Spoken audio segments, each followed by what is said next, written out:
Hey, I hope you guys had a great Christmas and you're preparing for an incredible new year. Next week, we're starting a brand new series called My Story. We all have a story to tell, and most people don't realize that the decisions we make today impact the stories we tell tomorrow. A lot of people think successful lives are based on a few big decisions. The reality is they're based on hundreds and hundreds of small decisions. In our next series, I'm going to help you make 4 decisions that I believe will impact your story in the future. It all starts next week. Thank you again for all of you who've given so faithfully this year. Because of your giving, God is transforming lives. Because of you, our family is no longer in bondage to debt. Because of you, my atheist friend comes to church every single week. Because of you, Even though I don't know my earthly father, I know my heavenly Father. I had a home to call my own when I was a single mother. I know that God gave me the ability to be a leader. Because of you, my kids are learning to love God more, and they look forward to coming to this church. Because of you, the wounds I carried into my marriage are healed. Because of you, I have the support and encouragement I need to raise 3 wonderful men of God. Because of you, my preconceived ideas about giving were shattered, and I'm a more generous person. Because of you, I'm a better father. Because of you, my 2 sweet little foster daughters have found a forever family. Because of you. Because of you. Because of you. Because of you. Because of you.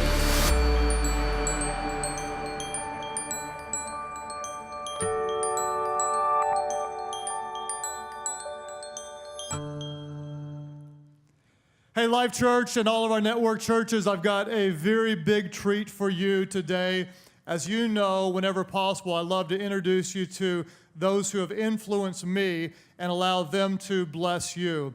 I want to introduce to you today one of the greatest teachers on leadership on planet Earth. No one has sold more books on leadership than this man. His book, The 1 Minute Manager, sold over 15 million copies on the New York Times bestseller list for over 3 years. What I love about him is not just his heart for leadership, but more so, it's his heart for Jesus. I don't want to take up his time. I want to introduce to you a friend, a mentor, a great man of God. Would you please welcome Dr. Ken Blanchard.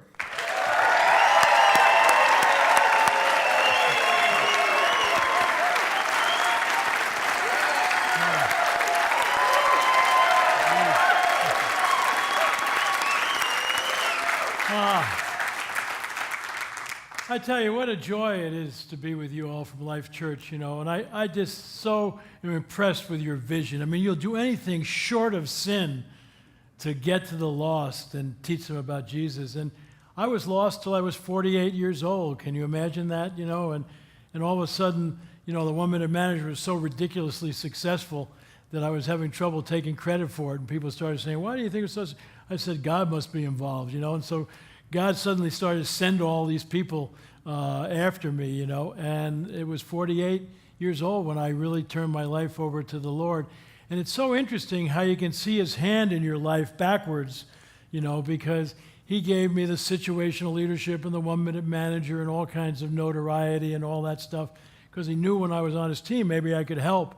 And so I am so excited about that. And when I turned my life over to the Lord, I went to Matthew, Mark, Luke, John, and Acts. I wanted to know what the man did. I'm a behavioral scientist.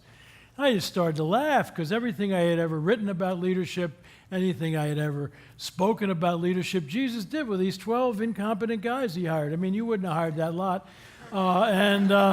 Of course, he turned them into the greatest leaders. I mean, how many of you get people who will commit their life to the vision you've set up? And here it is, 2,100 years later. And as you all know from One Solitary Life, Jesus never, went from 200 miles from home. He never owned a house. He didn't go to college.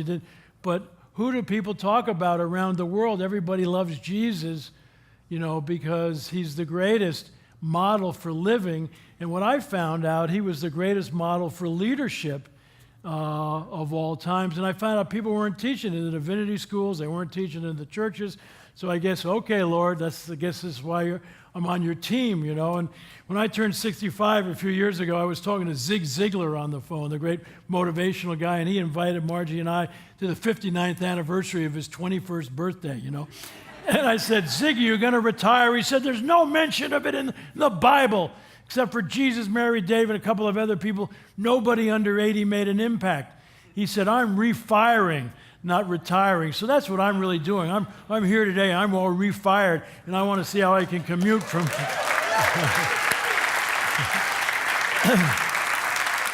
I want to see how I can move from San Diego to be part of your church. I mean, this is unbelievable, the energy, you know. Last night I'm praying, you know, because I'm listening to all this music and all. What am I going to say to these people? They're already so pumped up anyway. But one of the things I found in our main beliefs in Lead Like Jesus is, number one, that Jesus is the greatest leadership role model of all time. There's nobody that is a better model for us.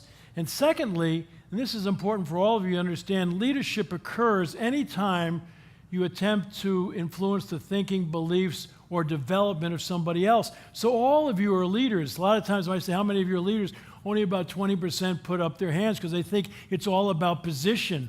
But we all have life role leadership positions, you know, as parents, as spouses, as friends, as colleagues and all. And then some of you have organizational leadership positions, but it's all about influence and all. And so that's really important. So it's so important for you to understand. The third thing that we really believe is that effective leadership starts in the inside with your heart. And the question with your heart is, are you here to serve or be served? And what did Jesus tell the disciples? He said, even I have come to serve, not to be served. And that gets to our last belief, is that servant leadership is the only management and leadership approach that Jesus validated for his followers. So we have no choice but to be servant leaders. And what does that really mean? Well, servant leadership means that you're clear with people on what you're trying to accomplish. That's the leadership part of servant leadership. You need goals, you need vision and all. The great thing about this whole church of yours, Life Church, is that you have this fabulous mission, set of values and all that everybody can really go after and support. Because if you have nothing, to follow, what are you going to follow? Yourself. One of the problems we have in Washington, in our country, we have no clear vision anymore. So what is it to serve yourself? Everybody's interested in getting reelected and all that kind of thing. We need leaders who first set a vision and some goals and all that kind of thing. And then you turn the pyramid upside down, and now what you're doing is working for what? The people. Working for the people who can accomplish the goals. And see, what you all do is you have such a clear vision, and what you're going to do, anything short of sin, you're going to be out there helping people come to the Lord, because that's where their life comes alive. That's where it is. A lot of people forget that Jesus said, I come to give you abundant life. We always want to pitch the hell card, and say, if you don't sign up, you're going to go to hell and all. Well, that's a nice fringe benefit to me, but what I want to know is, what am I going to do now? How can I make this? How do I bring heaven to earth? I love Tony Evans says, faith gets you to heaven, but it's your works that brings heaven down to earth. And I think that's what you're all trying to do, is sure, you want to help people get to heaven, but boy, you want to what? Have them live their life. And Jesus said, you will be my disciples by how you love each other and how you serve each other. It's not about you. And boy, that's so powerful. And I tell you, when you see that happen, it makes any organization come alive. Let me just give you an example. As a citizen, the worst department I've ever had to deal with in the government is the Department of Motor Vehicles. I don't know if you've ever had that. I always thought they hired human beings that hated other people. Have you ever seen that? And so one day I lost my license, right before a big trip to Europe, in about a week or so. So I said to my secretary, I got to go to the Department of Motor Vehicles and get a new license to back up my passport. And so I said, schedule 3 hours for me next week in the Department of Motor Vehicles, because that's about how long it takes them to beat you up. See, because organizations where they don't turn the pyramid upside down and they want to keep it up, they think the organization is about rules and regulations and all. And you're talking to a bunch of ducks. And quack, quack, you're in the wrong line. Quack, quack, you filled out the wrong form. Quack, quack, what's wrong with you, stupid? Quack, quack, quack, quack, quack. And they run you around the whole place. So I headed over to the Department of Motor Vehicles for my thing, and I walked in, and I immediately knew something had happened. This woman charged me, and she said, welcome to the Department of Motor Vehicles. Do you speak English or Spanish? because we're right near the Mexican border in San Diego. I said, English. She said, right over here. Guy behind the counter says, welcome to the Department of Motor Vehicles. How may I help you? And it took me 9 minutes to renew my license, including getting my picture taken. So this woman is taking my picture, and I said, what are you all smoking here? I mean, you know, this is not the department I used to know and love. And she said, haven't you met the new director? It's always the leader. It's always the leader. Can you say that? It's always the leader. Boy, that is so true. So I went over to meet this guy, see? And I said, what's your job as the head of the Department of Motor Vehicles? Listen to this. This is the greatest definition of management and leadership. He said, my job is to reorganize the department on a moment-to-moment basis depending on citizen need. Let me just repeat that. My job is to reorganize the department on a moment-to-moment basis depending on citizen need. He had cross-trained everybody in everybody's job. Everybody could do the front desk. Everybody could do the pictures, including people in the bookkeeping department, secretaries and all, because if there was a rush by citizens, he said that your job isn't mission critical. Now get out here. We got to help the citizens. So, I mean, it just blew my mind. Nobody could go to lunch between 11:30 and 2. Why do you think that's true? Because that's when the citizens would come. Now, that blew my mind, but what really blew my mind, a week or so later, my secretary, at that time, Dana, had turned 50, and she bought this big motor scooter. See, she's going to bop around Southern California in her latter years, you know, and all that kind of thing. And she never thought she needed a license for a motor scooter, you know, car license and all. So, no, you got to get a license. She goes over to the Department of Motor Vehicles, and the woman puts her name up on the screen. Dana's never had a ticket in her life. Perfect driving record, see? And the woman says, Dana, I can see here that in 3 months you have to retake your written test. In California, you don't have to go there about every 10 years and take a written test, you know, to just see if you're still alive or whatever. I had to do when I turned 70, you know, they wanted to see if I was still, you know, feeble or whatever. And she said, why don't you take both tests today? She said, test? I didn't know I was supposed to take a test. And this woman, she reached across the counter, patted Dana on the, she said, oh, Dana, with your driving record, I'm sure you can pass the test. Besides, if you can't, you can always come on back. So Dana went and took both tests. She brought them back to this woman, and she scored it, and Dana fell one correct answer short of passing each test. So officially, she failed. This woman said, oh, Dana, you are so close to passing. Let me try something with you. Let me re-ask one of the questions you got wrong on each test. Upon thinking about it, maybe you could get it right. Now, isn't that amazing? But you know what's really amazing? There's only 2 answers to each question.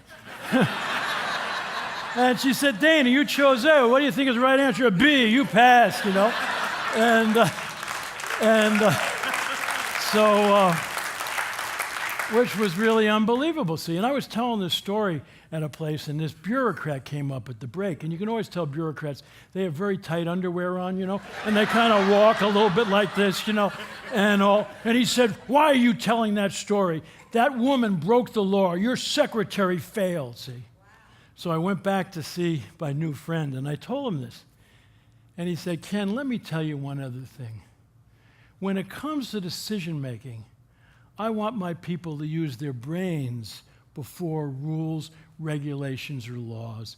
He said, I guarantee you, if your secretary missed 3 or 4, she would have never given the same opportunity, but she only missed 1, and she had a perfect driving record. And so my person didn't think it was fair to that kind of citizen to bring him back for 1 mistake. He said, I would, back her decision with my job. Now, would you like to work for somebody like that? Now, why is that? Because that person's got the heart of a servant, and he goes into a bureaucracy that normally does, and he changes the whole place. See, you all can make a difference where you go. And the thing that's going to make a difference, though, is how do you stay on focus to be a servant? The way you stay on focus is that you got to have some habits that keep you focused, see? And Jesus had 5 habits that we teach in in our Lead Like Jesus program to keep him online, because you remember, he was both God and man. And so he was tempted like all of us with all of the kinds of things. And how did he stay on top? Well, first habit he had was solitude. How much time do you spend by yourself quietly? I mean, most of us don't spend any quiet time. You know, I mean, it's so interesting. You know, we all have two selves. We have an external task-oriented self that's used to getting jobs done. And then you have an inner, thoughtful, reflective self and all. Which one do you think wakes up quicker in the morning? Your external task-oriented self or the inner, thoughtful, reflective self? It's what? The task-oriented self. You jump out of the bed, you know, the alarm goes off. Have you ever thought what an awful term that is? I mean, why isn't it it's the opportunity clock? Or it's going to be a great day. No, alarm! And boom, you jump out of bed and you're trying to eat while you're washing, and you jump in your car and you're serving the Lord, but I'm going to go to this meeting and I'm going to do that. You know, you're running around serving the Lord and all that kind of thing. And you get home and at night you're absolutely exhausted, fall into bed, don't have any energy to say goodnight to anybody who might be lying next to you. Next day you're out of there, boom, you know. And I've seen some people who are, quote, serving the Lord, who are exhausted. And they're more interested in doing than being. And what Jesus wanted us is sure to accomplish things, but he wanted us to be. He wanted us to have hearts to love. You'll be my disciples by how you love each other. And what we need to do is we need to figure a way to enter our day slowly. And see, one of the things that Jesus did was solitude. He went off by himself. You know, he went off for 40 days after he was baptized. That's a lot of solitude. You know, Satan really blew it when he attacked him then because, man, he was solid. He might have been hungry, but he was solid on his beliefs and all. He went off by himself after he found out John the Baptist was killed, I think to deal with grief probably. He went off after he fed the crowd of 5,000, maybe to deal with pride because they wanted to make him king. And my favorite one is he went off by himself.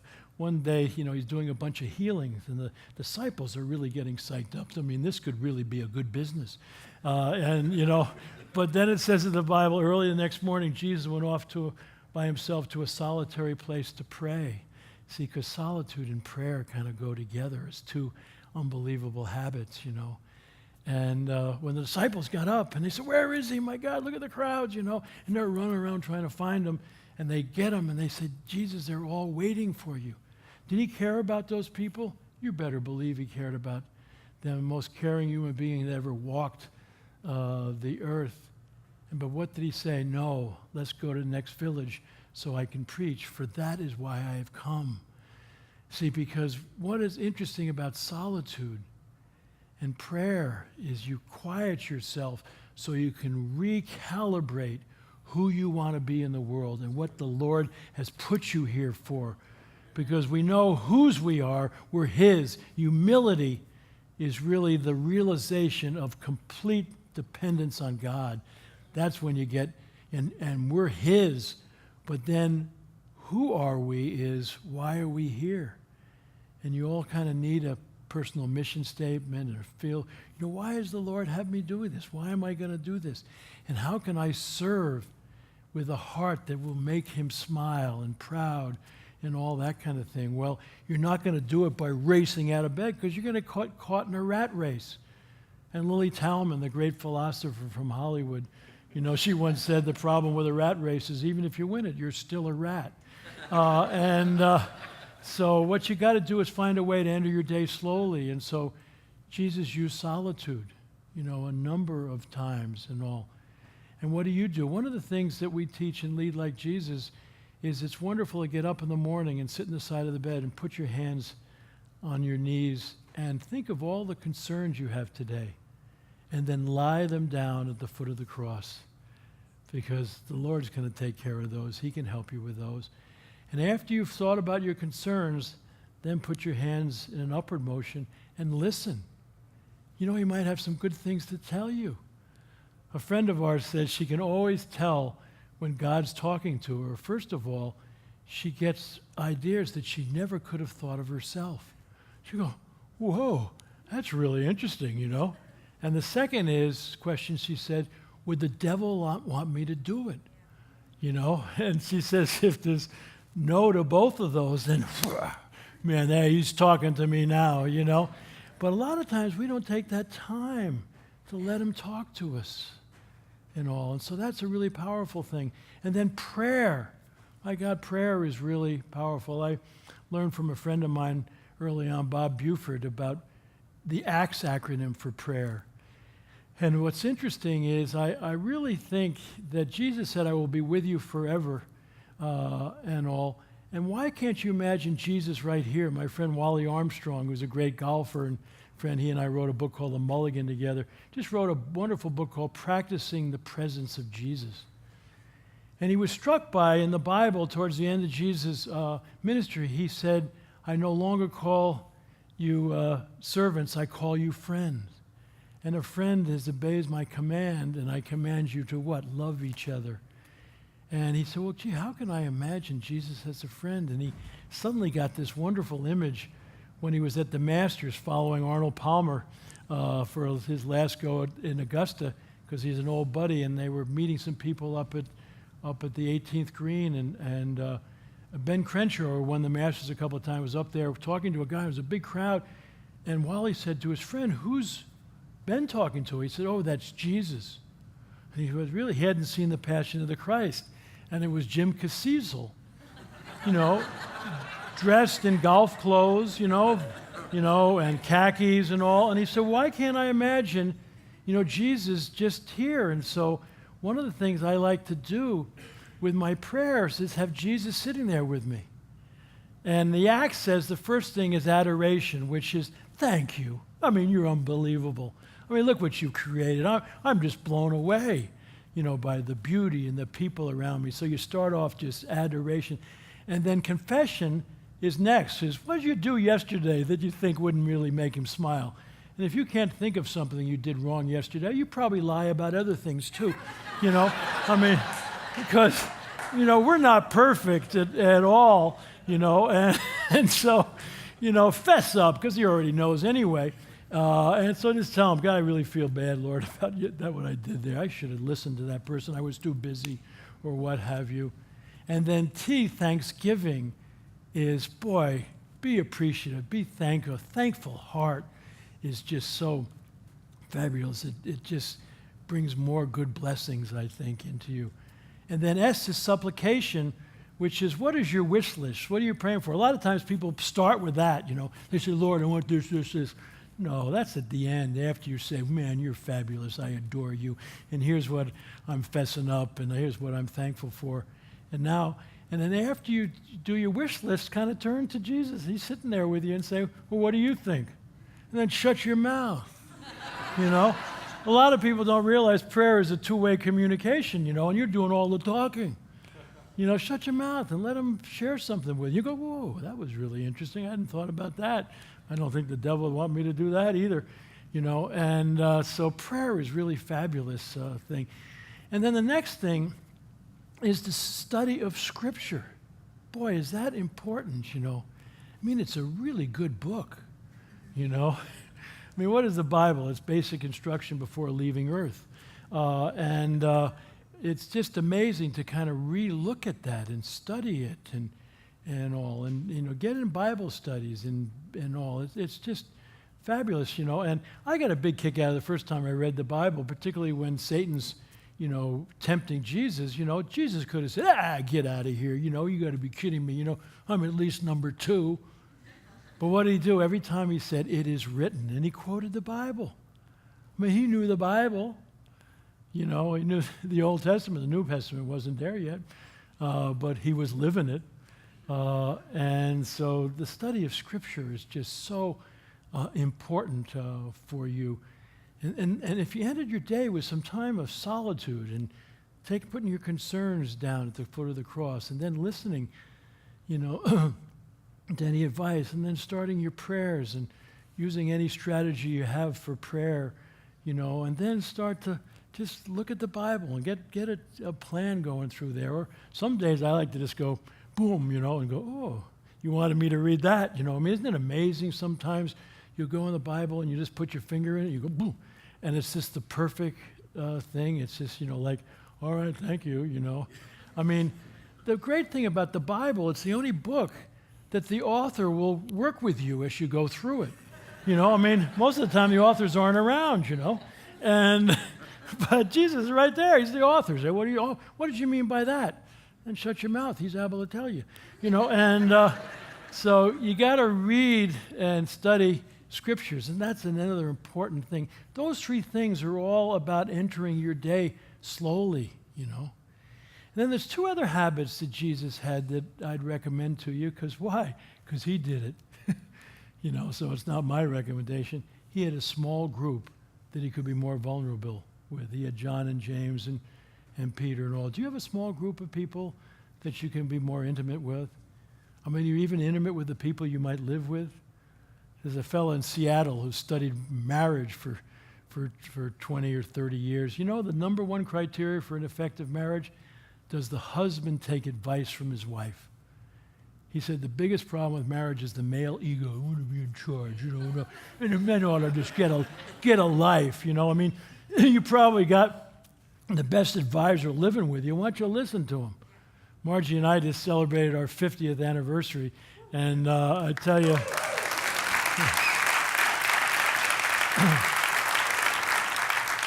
and everybody knows, Margie knows that I married above myself, which is a real secret. And but I've also listened to her because, I mean, she's so wise. She sees things differently, But it also helps to even have a small, intimate group outside the house, And I have a group of guys I've been with for, 18 years now. And we're just there for each other. We don't compete with each other in business and all. We're just there with each other. I'm also in a Bible study group at 6 in the morning on Wednesdays. And we start off in saying what's happening and all, and then we got the most incredible Bible teachers. Don't you love these Bible teachers who know the Bible so well, and somebody tells them a problem, and he says, oh, go to Isaiah, 1 this, and then go to here to Matthew, and they go, whoa, how does he know that? But it's unbelievable that what's in the Bible, because there's no problem that you can have that's not there, and so that's being in a small Bible group is really important. So you can have a small group that you can be more intimate with, and you can get back. And then the final habit that Jesus had is to trust the unconditional love of the Father. I mean, wasn't he really interesting in the garden like any kid?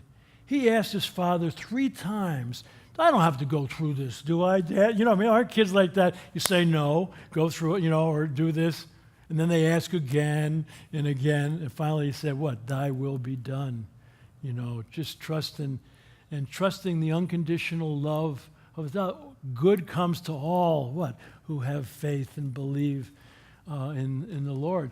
And what gets in people's way, I think, is that they think their self-worth is out there by how much money they make, the recognition they get for their efforts and their power and status. Let me tell you, there's nothing wrong with, making good money or even getting some recognition or power. What's wrong is if you would think that's who you are, because then you need more.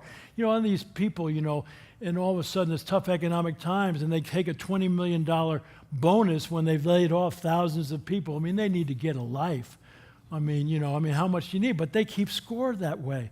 But what's the opposite of those success things? It's really significance. And what's the opposite of accumulation of wealth? One that's so important to this church, what? Generosity. I mean, that's so important. It's not what you get, but it's generosity not only with your treasure, but your time and your talent and your touch, reaching out to people. What's the opposite of recognition? It's service. Jesus said, even I have come to serve, not to be served.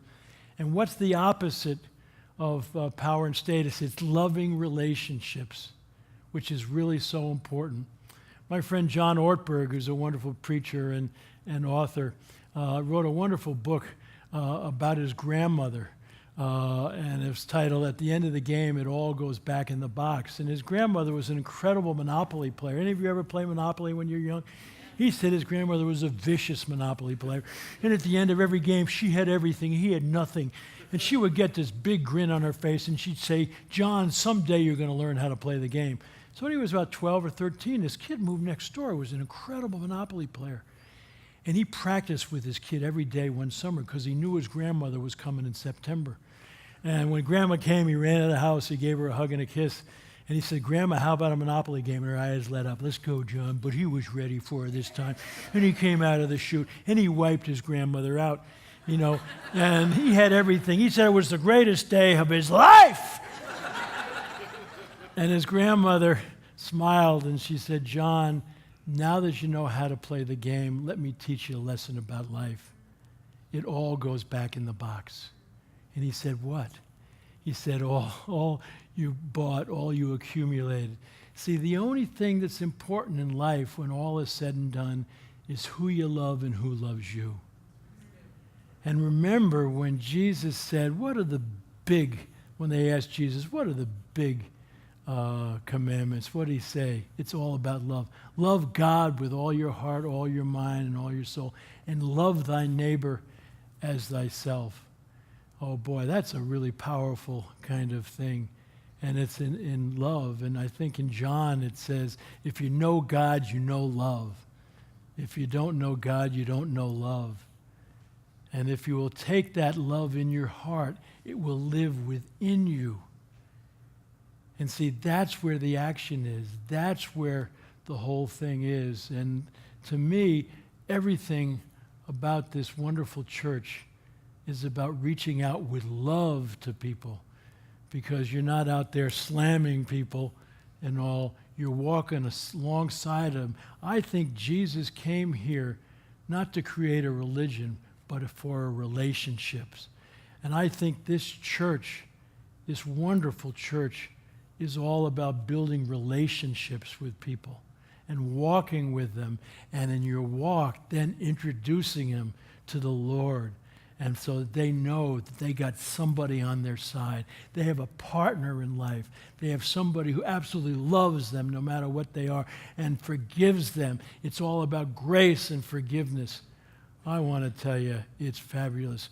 But you need some decent habits to remind yourself out of this. Otherwise, you can get caught up in life and get caught on the treadmill and then that lousy rat race. And Jesus doesn't want us. He said, I come to give you abundant life, which is joy, peace, and righteousness. So God bless. What a joy it is for me to be here with you at Life Church. You're doing great work, and I'm loving and praying for you. God bless.